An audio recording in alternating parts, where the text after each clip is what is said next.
तस्स भगवतो अरहतो सम्मा संबुद्धस्स।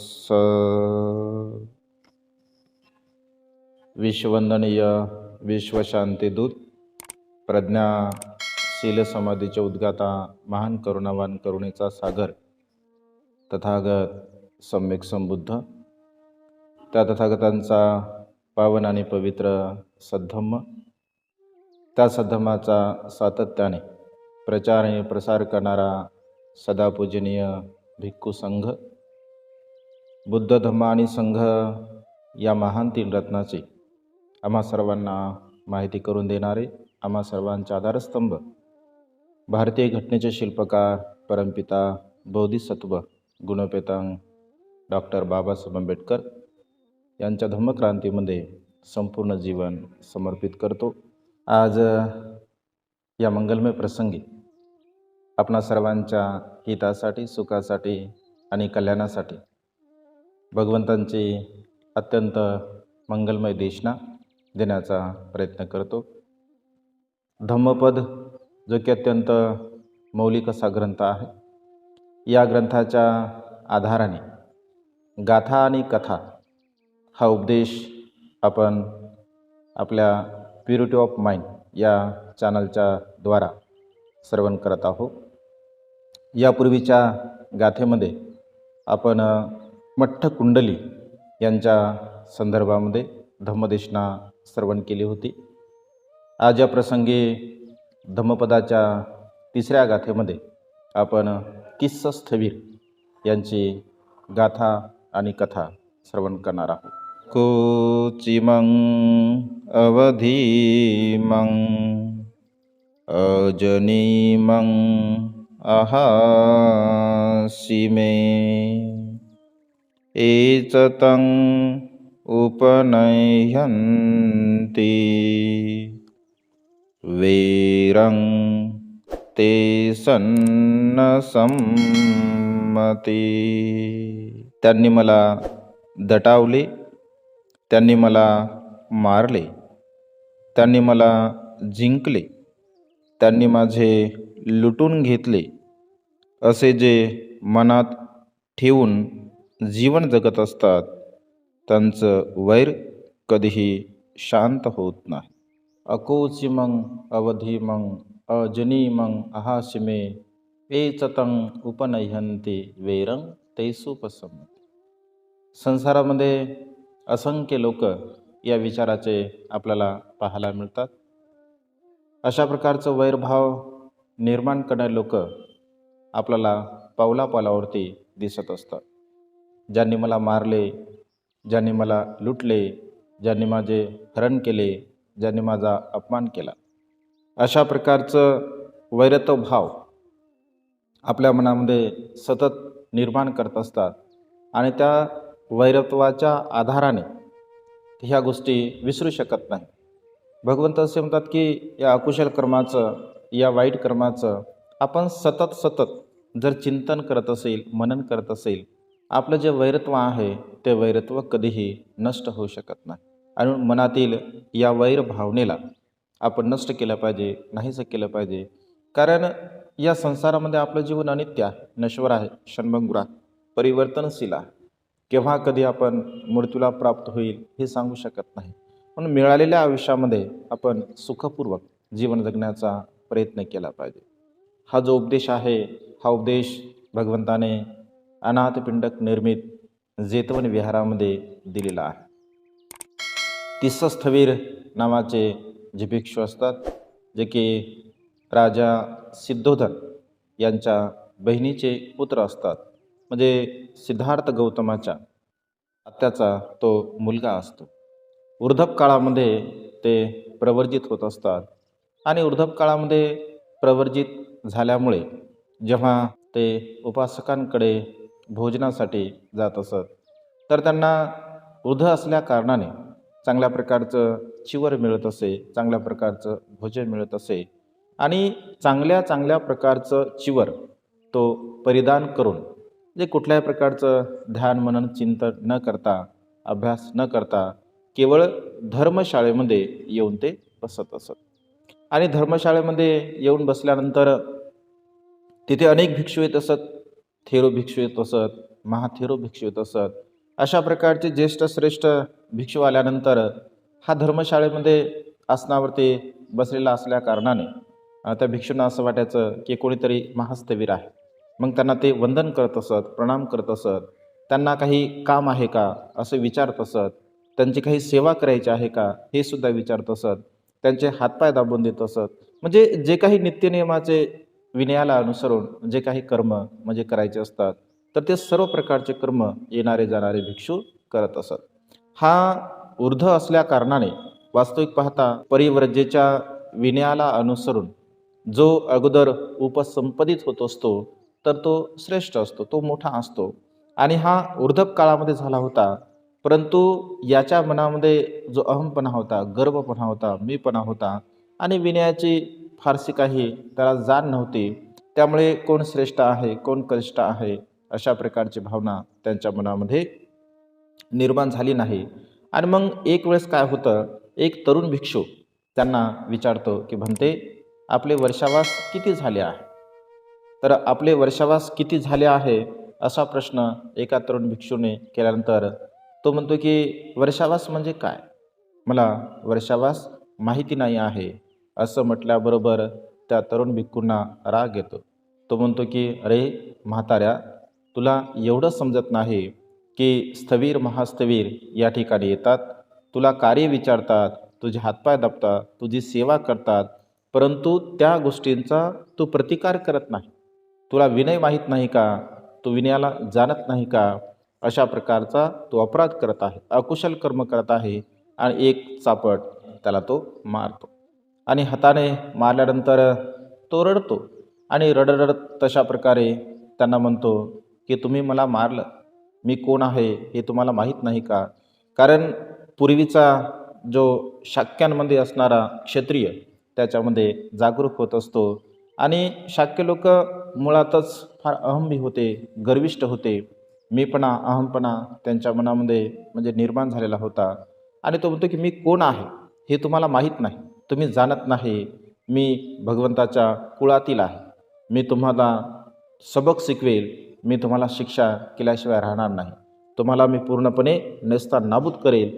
अशा प्रकारची अकुशल भावना तो मनामध्ये निर्माण करतो आणि भगवंताकडे जात असतो.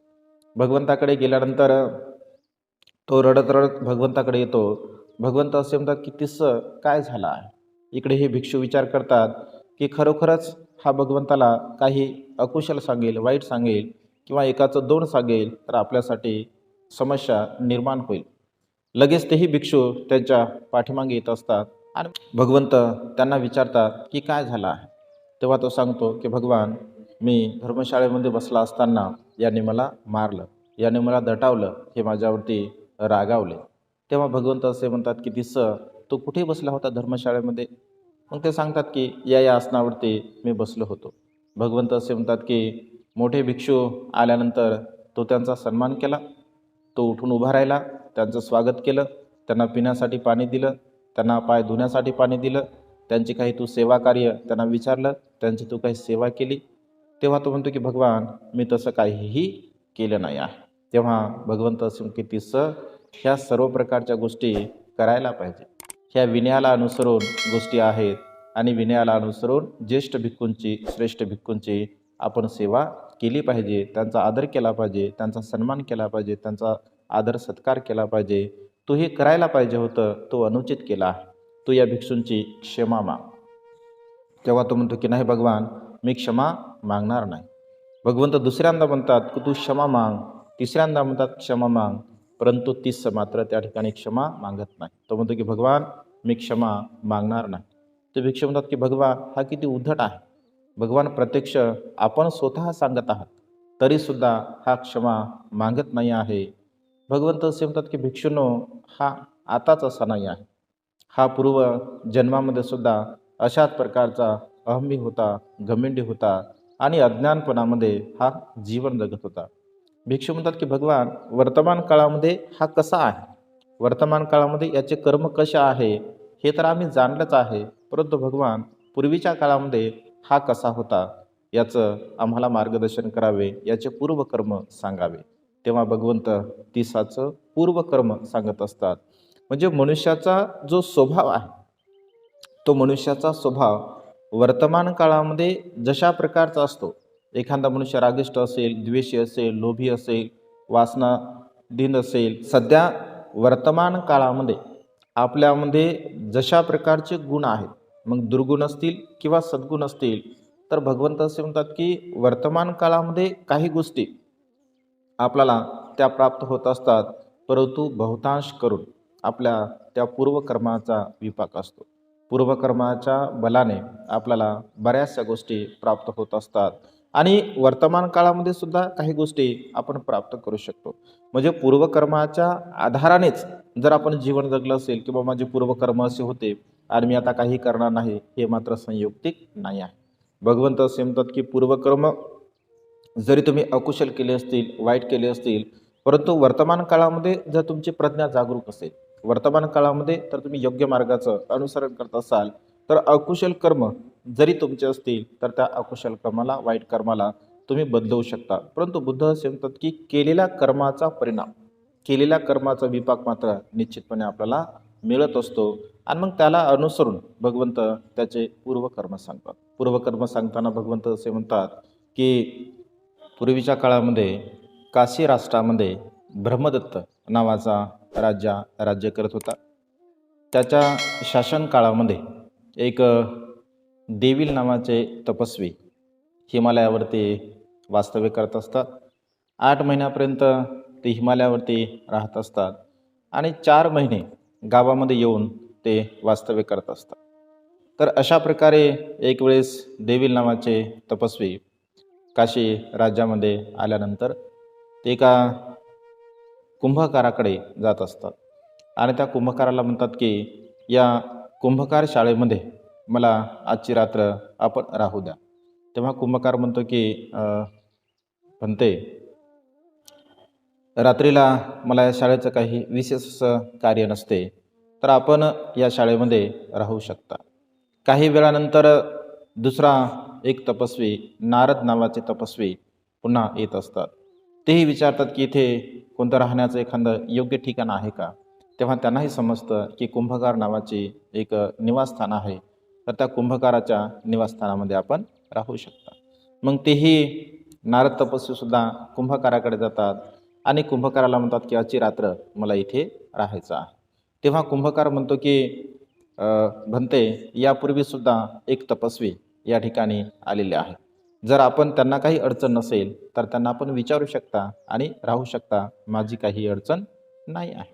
नारद तपस्वी देवीलकडे जातो आणि त्यांना म्हणतो की भंते, आचार्य, आपल्याला जर काही समस्या नसेल, आपल्याला जर काही त्रास होत नसेल, तर मी सुद्धा इथे रात्रभर राहू इच्छितो. आपली परवानगी असेल तर मी इथे रात्रभर राहील.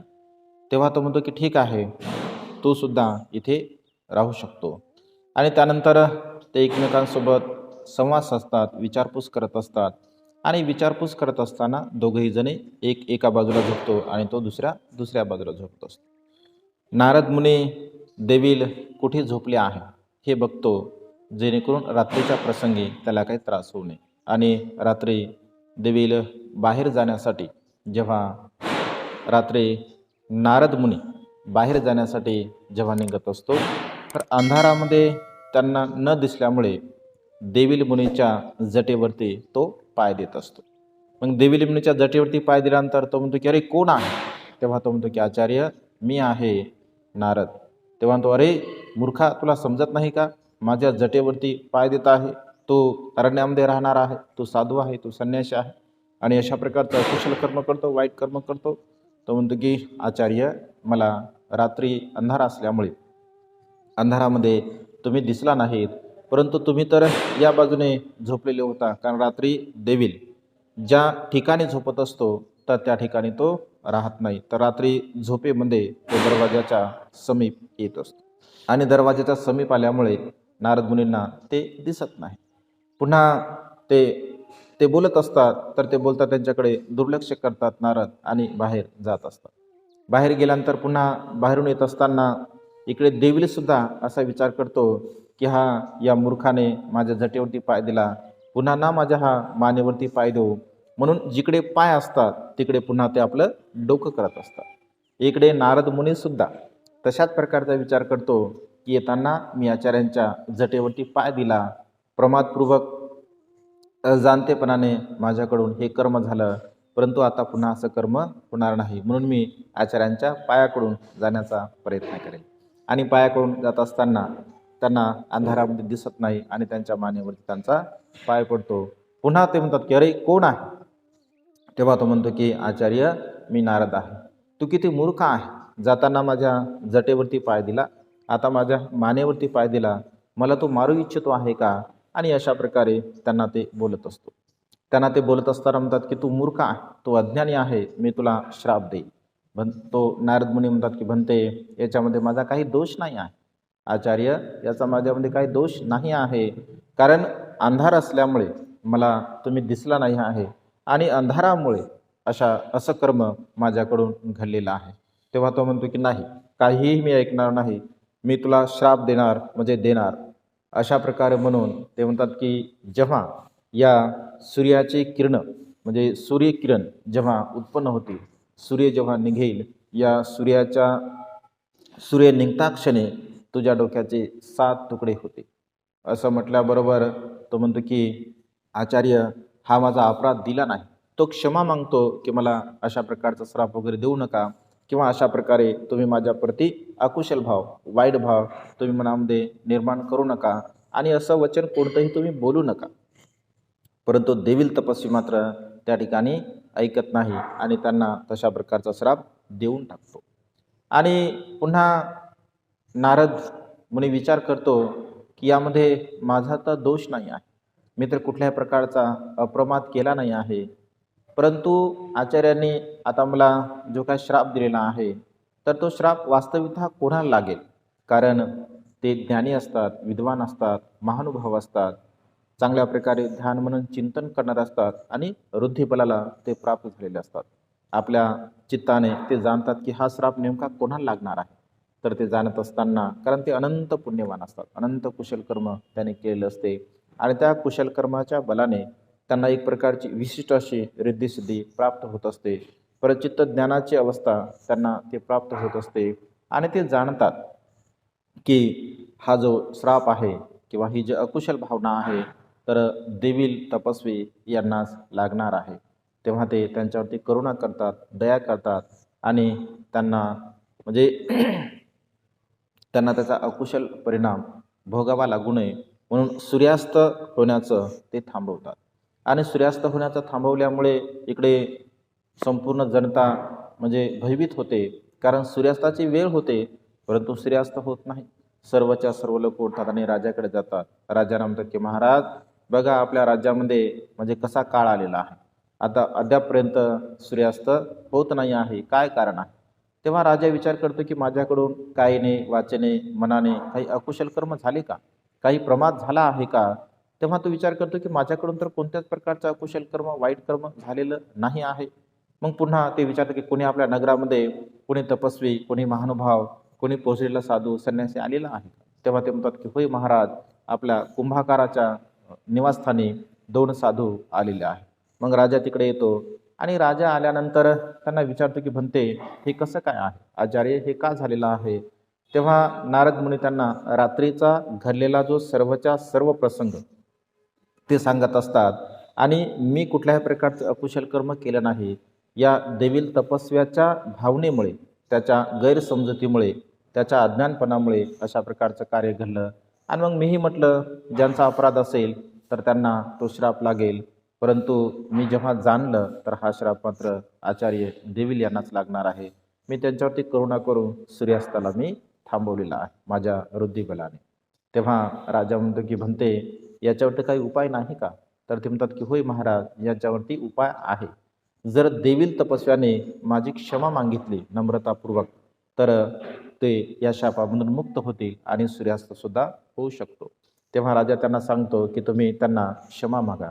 तो म्हणतो मी क्षमा मागणारच नाही. राजा पहिल्यांदा, दुसऱ्यांदा, तिसऱ्यांदा सांगतो, परंतु देवील म्हणतो मी क्षमा मागतच नाही, कारण या मूर्खाने माझ्या जटेवरती पाय दिला, याने माझ्या मानेवरती पाय दिला, हा मला मारू इच्छित होता, हा पापी आहे, हा अकुशल कर्म करणारा आहे, मी याला क्षमा मागणारच नाही आहे. तेव्हा राजा म्हणतो की म्हणते असं करू नका आचार्य, तुम्ही असं करू नका, तुमच्या डोक्याचे 7 तुकडे होतील. तो काहीही ऐकायला तयार नसतो. तेव्हा राजा म्हणतो असं आहे का, तर याला पकडा म्हणतो आणि दोन्ही हात धरून त्याचे पाय धरून त्याला संपूर्ण म्हणजे सैन्याच्या बलाच्या द्वारा नारद मुनीच्या पायावरती त्याचं डोकं ठेवत असतो. तेव्हा नारद मुनी म्हणतात की आचार्य, मी तुम्हाला क्षमा केली आहे. परंतु नारद मुनी म्हणतात की महाराज, याने नम्रतापूर्वक क्षमा न मागितल्यामुळे कर्म तर होणार आहे. तर तुम्ही असं करा, बाजूलाच एक तलाव आहे आणि बाजूला एक तलाव असल्या कारणाने तिथे एक मृत्तिका, एक मातीचं म्हणजे डोकं तयार करा आणि याला पाण्यामध्ये ठेवा आणि याच्यावरती ते मातीचं डोकं आणि पुतळा तसा ठेवा, जेणेकरून जेव्हा सूर्यास्त होईल तेव्हा ते मातीचं डोकं फुटेल आणि हा वाचेल. आणि यांना सुद्धा सांगतो की आचार्य, जेव्हा सूर्यास्त होईल माझ्या रिद्धीच्या बलाने मी अंधकार हा नाहीसा करेल, सूर्यास्त होईल तेव्हा आपण पाण्याच्या खाली जा, जेणेकरून आपल्याला त्रास होणार नाही. आणि अगदी तशाच प्रकारचं होत असते. जेव्हा रिद्धीच्या बलाने नारद मुनी संपूर्ण आपलं रिद्धीचं बल काढून घेतो, सूर्यास्त होतो, सूर्यास्त होता क्षणी त्या मूर्तिकेचे म्हणजे जे काही मातीचं पुतळा बनवलेला असतो तर त्याचे पूर्णपणे 7 तुकडे होत असतात. देवील त्या ठिकाणी निघून जात असतो. भगवंत त्याचं पूर्वकर्म सांगताना म्हणतात की भिक्षूंनो, हा अशाच प्रकारचा होता. पूर्वीसुद्धा हा उद्धट होता, अहंभावी होता, गर्वपणा, मीपणा यांच्या मनामध्ये होता. आजही सुद्धा याच्या मनामध्ये अशाच प्रकारची भावना उत्पन्न झालेली आहे. आणि मग याला अनुसरून भगवंत असे म्हणतात की या संसारामध्ये असे असंख्य लोक आहेत, अनंत लोक आहे, ज्यांनी मला मारले, ज्यांनी मला लुटले, ज्यांनी माझे हरण केले, ज्यांनी माझा अपमान केला. अशा प्रकारे सतत सतत चिंतन करत असतात, मनन करत असतात आणि सतत सतत चिंतन मनन करत असल्यामुळे अशा प्रकारच्या व्यक्तींचं वैरत्व भाव कधीही नष्ट होत नाही, नाहीसं होत नाही. आणि आपल्या मनामध्ये अशा प्रकारची भावना आपण निर्माण करू नये, कारण अशा प्रकारचं चिंतन आणि मनन जर आपण केलं असेल तर आपलं मन शांत होत नाही, आपलं मन निर्मळ होत नाही. म्हणून भगवंत असे म्हणतात की या संसारामध्ये अशा प्रकारचा अकुशल भाव आपल्या चित्तामध्ये जर निर्माण झाला असेल तर त्याला आपण पूर्णपणे नष्ट करावे, नाहीसं करावे आणि आपल्या मनामध्ये अनंत मैत्री, अनंत करुणा, अनंत मुदिता, उपेक्षा भाव निर्माण करून आपलं जीवन जगण्याचा प्रयत्न केला पाहिजे. आजच्या या मंगलमय परिस्थिती अधिक न बोलता एवढीच ही धम्मदेशना देऊन ही देशना संपन्न करतो. सर्वांचं मंगल हो, सर्वांचं कल्याण हो, सर्वांना दीर्घायुष्य.